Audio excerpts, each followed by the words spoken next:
But our top story, and in really positive move, home loans are set to get cheaper. HDFC Bank, country's second largest bank, has slashed its base rate or the minimum lending rate by a sharp 35 basis points to bring it down to 9.35% effective September 1st. Among public sector banks, Canara Bank has also cut its base rate by 10 basis points to 9.9% effective September 3. Now, we've been hearing that this could set off a rate cut war amongst lenders to retain their existing customers. Now, HDFC Bank's new base rate will be the lowest in the banking industry, beating even SBI and ICICI base rates at 9.7%. The base rate, for all our viewers, just to put it in perspective, is the benchmark rate to which all other lending rates are linked.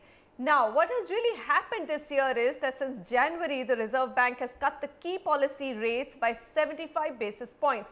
But banks, however, including housing finance companies, did not proportionately reduce their lending rates. So, home loan rates did not come down as much as 75 basis points from January 2015. They've been cut by about 25 to 30 basis points. We've got a very interesting panel today. Pradeep Chaudhary, former chairman SBI, joining us, and of course Naveen Raheja, CMD Raheja Developers and chairman of Naredco, to find out what do you make of this rate cut. Mr. Chaudhary, first of all, everyone's calling it a trigger to a rate war, and there are opinions divided both ways. A lot of analysts and experts are saying this is actually bad. What do you think? Is it good, bad or ugly? Well, it's extremely good, and I would compliment HDFC Bank for having, stepped into the shoes of what I call the most efficient lender. Okay. In fact, globally, if you look at it, US, the most largest and banks with greatest market share or presence, Citibank and Bank of America, they all take pride in saying that we have the lowest lending rates. So, that is an efficient lender nomenclature or efficient lender characteristic.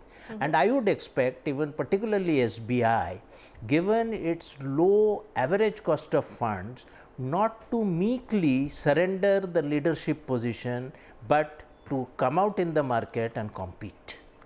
So you do think that SBI will also follow suit and try and defend their position? In fact, Arundhati Bhattacharya did pose this question, surprisingly, to the governor of RBI, saying, can I actually be allowed to give home loans at rates lower than the base rate? And here now we see HDFC Bank actually having reduced the base rate, isn't it, Mr. Chaudhary? So, there is this eagerness to at least bring down safe loan portfolios or bring down rates for safer loan portfolios like home loans, isn't it?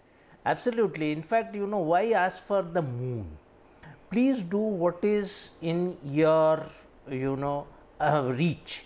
So, SBI, if it is keen and if it really convinced that lower rates, which of course we will discuss later, will spur their home loan business, I think nothing stops them from lowering their base rate to 9.35 and even 9.25 and lower their home loan rates. And I am quite sure, apart from getting new business, in fact, there would be many people willing to shift their mortgages to SBI. Anecdotally, I am telling this, I learned this is already happening, that many people who are carrying their home loans at 11, 11 and a half have found the SBI rates to be attractive enough, and they are switching their mortgages to SBI. Mr. Raheja, this should come as music to your ears. You've got a voice as solid as Mr. Chaudhary saying that this is the best thing which can happen.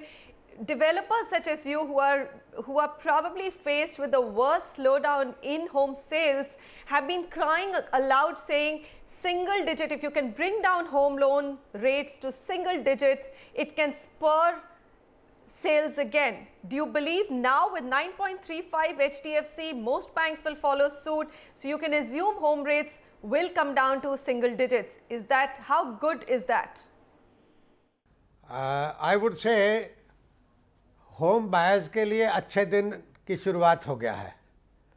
So it is the time when developers have actually gone substantially down with discounts and luring customers and schemes and what all probably they could do, they have done all this since last 1 year to attract customers and to revive the market. But this one is the biggest trigger, because ultimately it is the disposable income and the service of the EMI. If that goes within the pocket of the customers, naturally the actual demand in the country, we all know, is there. There is housing shortage, there is actual demand, but the only difference is the purchasing power of the actual user with respect to disposable income. So, with this rate cut, which apparently looks handsome as well, 0.35 is a handsome rate cut, and which is very apparent that it is going to stir competition in rate cut by other banks also. Right. Okay. So actually, it's good news, Mr. Chaudhary, for you to say that yes, this is a really positive step. But I've had developers argue this point forever, saying that lower home loan rates are critical for home sales. Do you agree with that? I mean, as your experience of three plus decades in banking, every time rates come down and they come to single digits, do they really have a acceleration effect on home sales? Without doubt. For example, just let me give you the numbers. SBI 30-year home loan rate has an EMI of 865 rupees per month. Right. That is 360 months. So, a person for every 1 lakh rupee of home loan would be repaying 3 lakh rupees to the lender, to SBI. Now, what is 1 lakh is the principal and 2 lakh is the interest.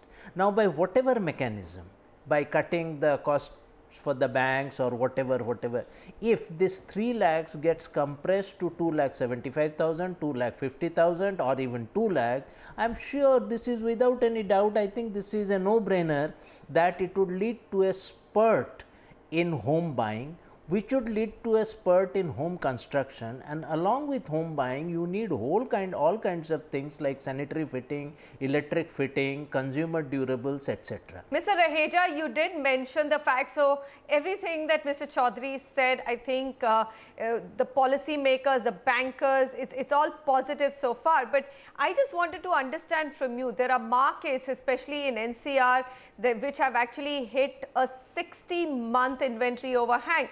That means sales have slowed down to perhaps the slowest that they've seen in 2 decades.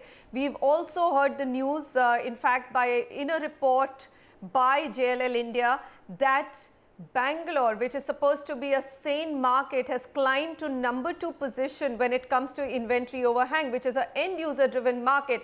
My question to you is simple. Every home buyer I speak to is waiting for home prices to come down further. Developers may say, look, there is no more room for prices to come down, but data is saying something very different. Can you defend that position, saying home rates or just the prices of homes are not likely to come down further? See, as far as I know, the prices at which the housing is selling in NCR are, looking into the land prices and all other factors which accumulate to make the price line for a developer. I think developers are already selling at almost the cost or below the cost.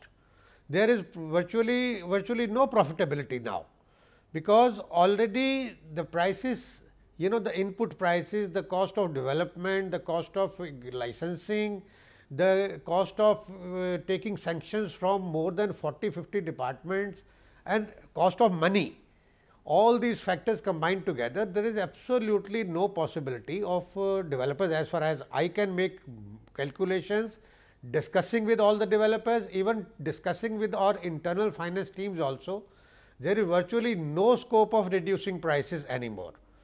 And that will be that if developers start working with losses, then only it is possible, but that cannot be sustained on a very long duration. So, all right. Okay, one final question, despite sales, I mean developers facing a situation of very slow sales, if I look at the home loan book of the largest lender, HDFC, that has not stopped growing, sir. So we don't get the number of loans they give in their data or in the numbers that they declare. We just get the total home loan portfolio, which has actually been growing at a reasonable double-digit number. So why has there been, so why do you think that's happening? Is it that the value of homes is increasing, or do you think that they've been able to penetrate into maybe markets like tier 2, tier 3, and actually there's been not just the value increase but also home loan increase, I mean the number of loans increase?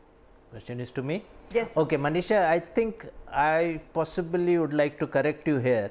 The biggest home loan lender is not HDFC but State Bank of India. Okay, sir. Total book size, to my understanding, of State Bank of India is 1,65,000 crores. HDFC may have originated and sold out, whatever.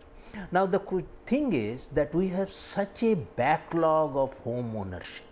That is why, like, that applies to anything. You open a school, there is no dearth of children. You open a hospital, there is no dearth of patient. You open a branch, there is no dearth of customers. So, Indians as a group, as an economy, we are underprovided in terms of service. Now, coming to this point, I think it is the very, I would say, ill-advised policy of Reserve Bank of India which has led to this situation. Till 1992 or maybe 1996, Reserve Bank stipulated that not more than 2% of the total loans can be given for housing. With the result, if somebody wanted to acquire home, either they had to go to their employer, and if the employer didn't have a home loan scheme, they had to turn to HDFC or LIC. LIC in those days came with a compulsory policy. So it became so daunting.